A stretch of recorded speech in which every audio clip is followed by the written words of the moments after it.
The Nathan, Nat and Shaun podcast. If you're watching the news last night, you would have seen it across the day as well. It's doing national... It's doing the rounds. Yeah, it's doing the rounds rightly nationally. so. And so it should do.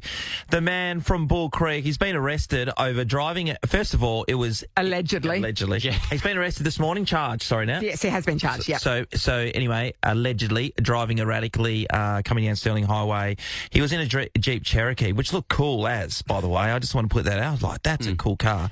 Anyway, the cops were like all over him because he's driving erratically and speeding and stuff like that. So a pursuit takes place. Yes. He drives, and you can picture this, right? When you're going along Sterling Highway, you know that the church is on one side, Christchurch is on the other, and if you turn down Queen's Lee Drive, it heads along the river in Claremont. Yeah. Not a lot of things go on there. You drive past Bethesda Hospital now. Yes, you do. And you go down another couple of 100 metres. Yep. Now, this guy was obviously trying to evade the police at this stage, so he's chucked a right, which takes you right down to the river onto the Claremont jetty. Because he drove towards the water. Like, that's got to be a dead end, right?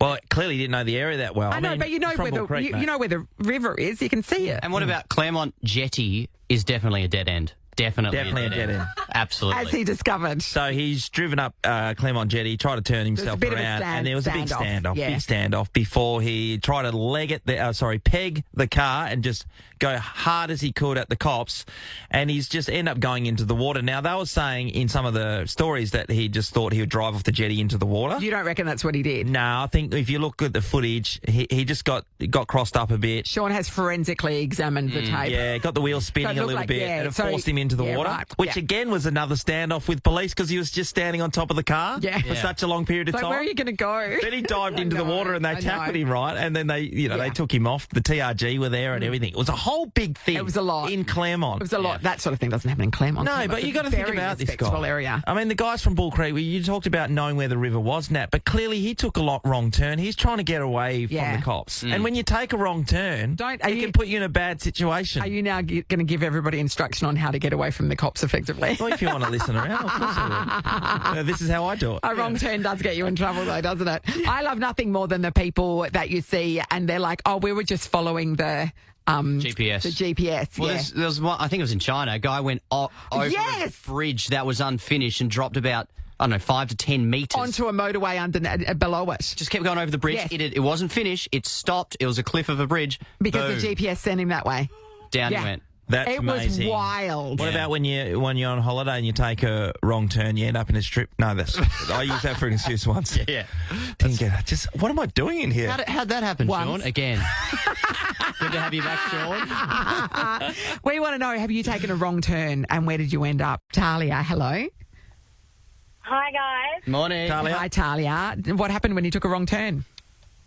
So we were in Bali and we were in a taxi and we didn't realise that it didn't really need to say JL. Like JL is, the road. A street, in Bali. We didn't realise it. Yeah. Yep. So we were saying, we need to go to JL Sunset, JL.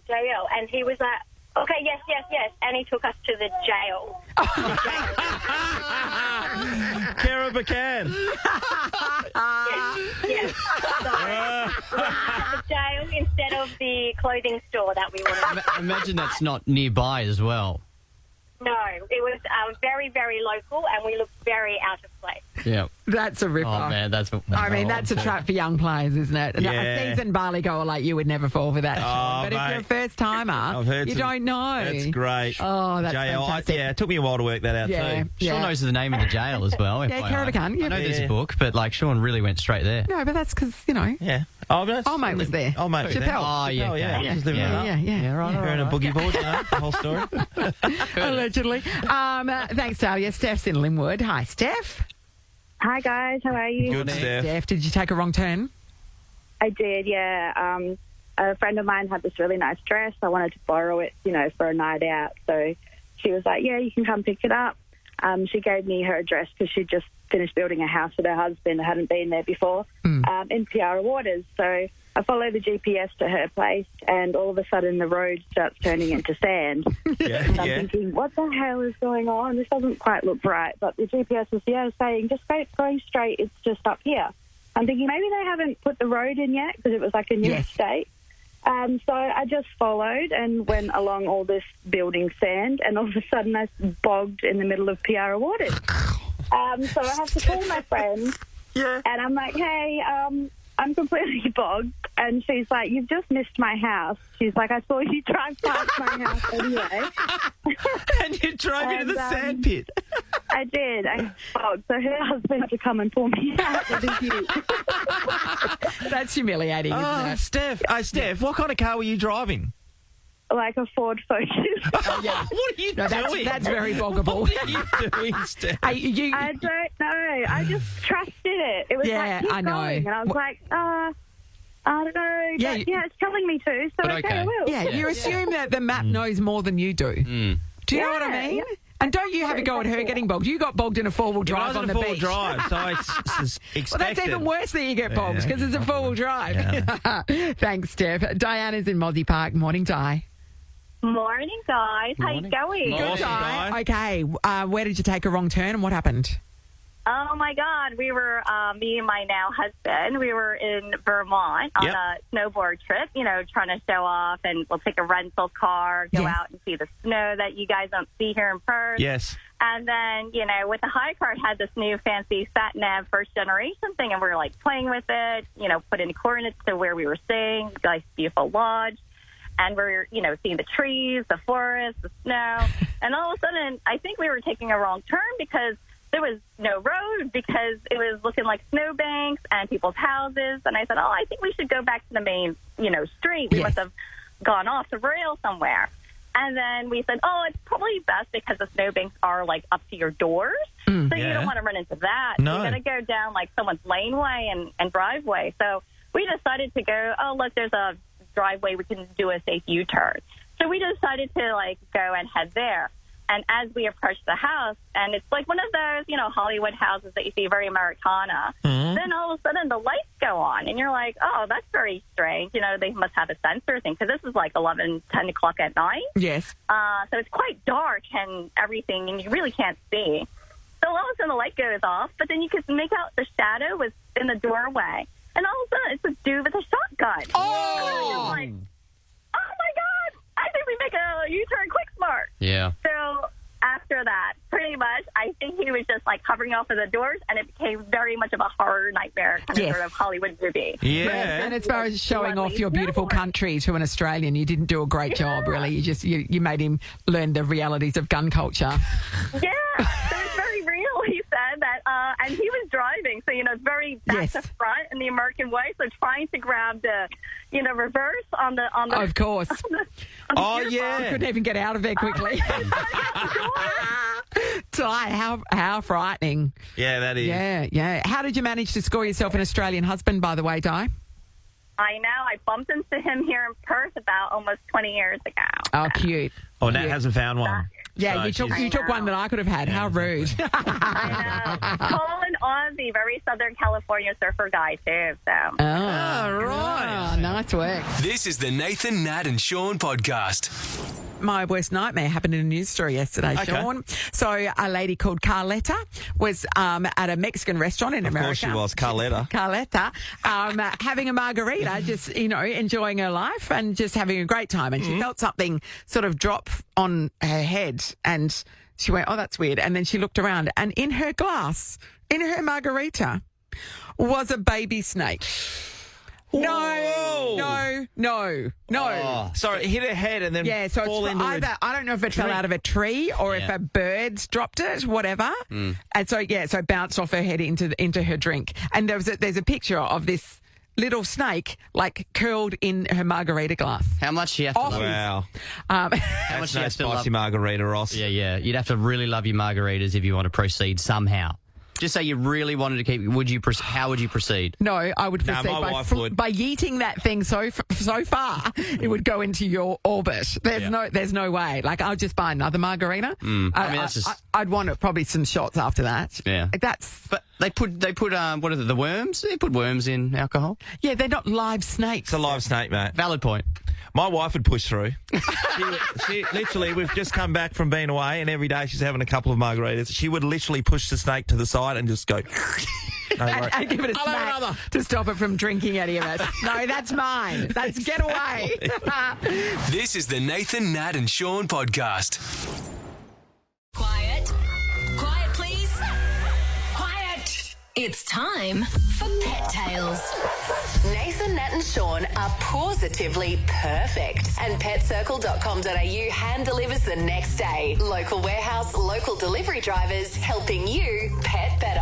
All right, pet lovers, this one's for you and your four-legged, feathered or even scaly besties. Thanks to Pet Circle, where your pets gets the best of everything, we're playing Pet Tales and giving you the chance to win yourself $1,000 cash. Looking for the best pet story based on today's category. We've had some absolute rippers. We have. I had to tell the wife about the one where the dog ate the underwear and the couple went and exposed an affair. Yeah, and it was not the wife's underwear. Yeah.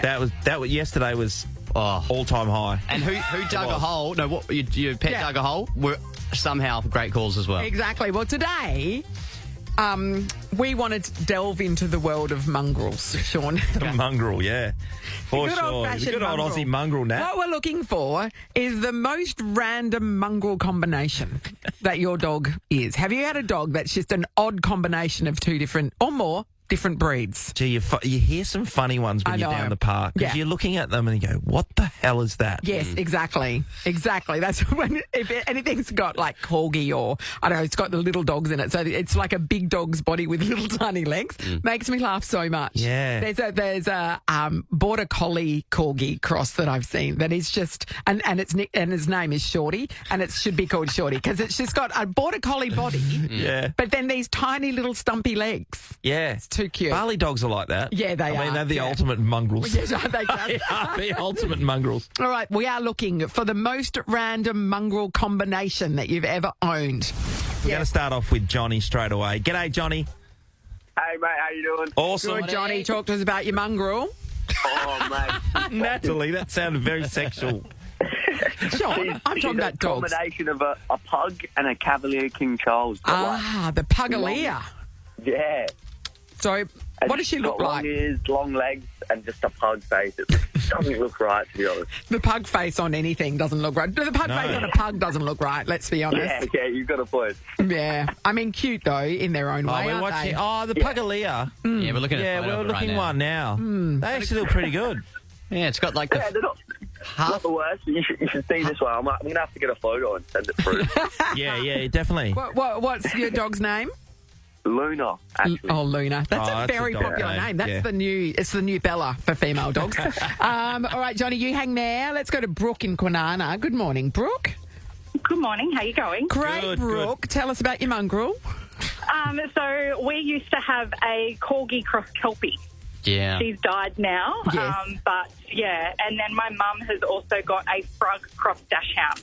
A what? What? A frug, so a French bulldog cross pug cross dachshund.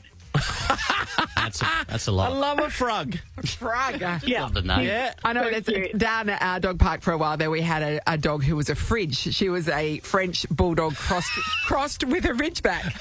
That's Yeah. even better. Yeah. Oh, is it better than a frog? I mean, when's the last time you had a frog? It's a bit personal. Corgi Kelpie though. No, I said that wrong. Corgi Kelpie. So still wanted to round things up, I take it.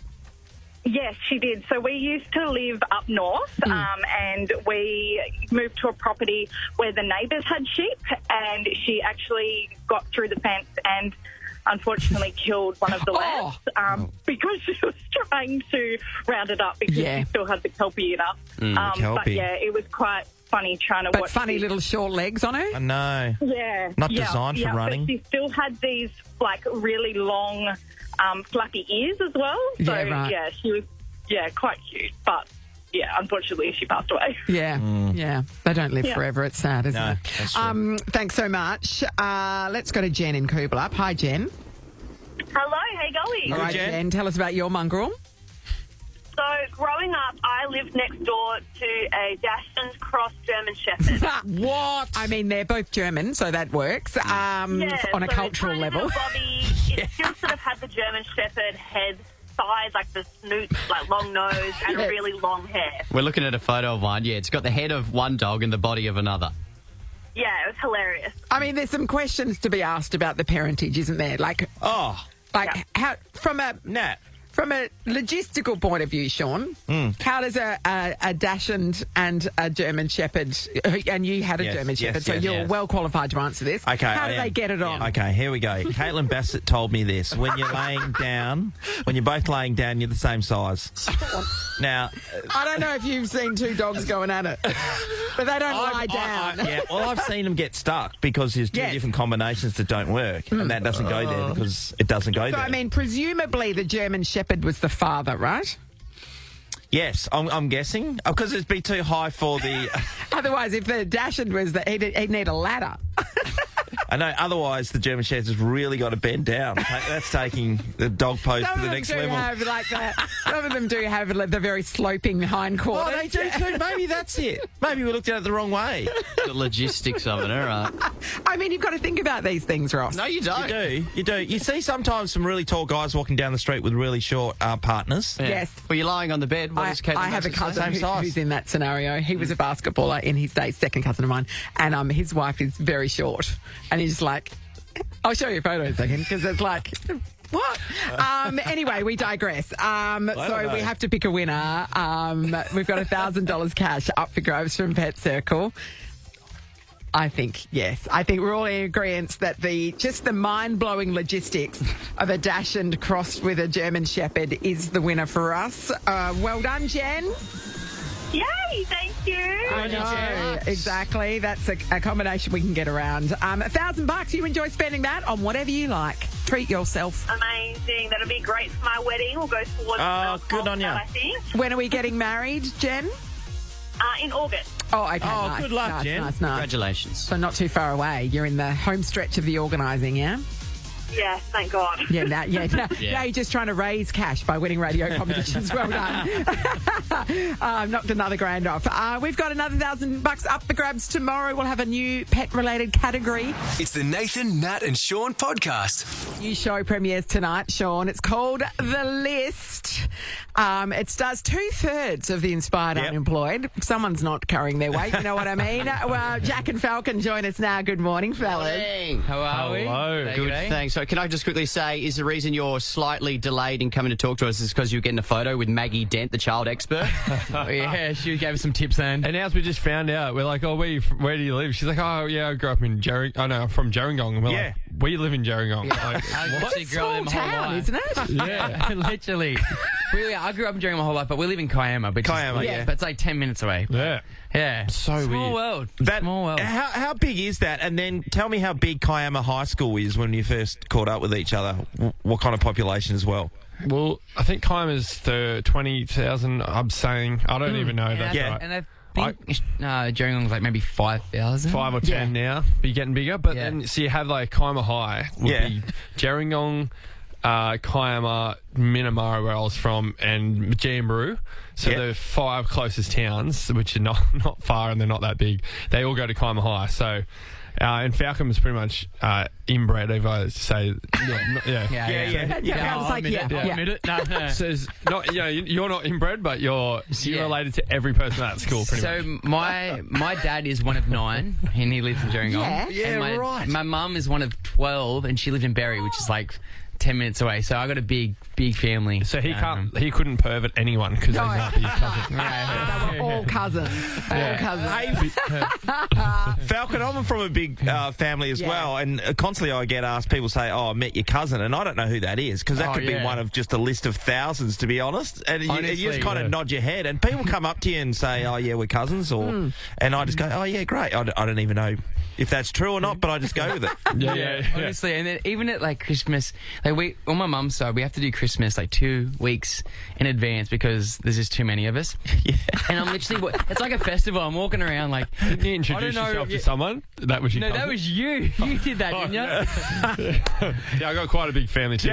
My nan's one of 13, and so I got and my same on the other side. So I got cousins everywhere as well. And we had a family reunion not long ago, and I said, "How you going? I'm Jack," and she's like, "Yeah, I know, it's Marnie. I'm your cousin." And I was like, "Oh my god!" This is how we have such like a big following. It's just literally our cousins, aunties, and uncles. Yeah, obligation. So, the reason we're still kicking. Is there nothing else to do in this part of the world? Just getting you know what I mean? There's a lot of breeding. Yeah, they get busy. Very down busy. South Coast. Yeah. Once they discovered surfing, then the population died off. So, guys, let's talk about the list, because this is you guys going around the world doing a lot of things that seem painful. Is Set that the premise? fire to yourself. You've a lot of fighting, nudity. Did you have a favourite memorable?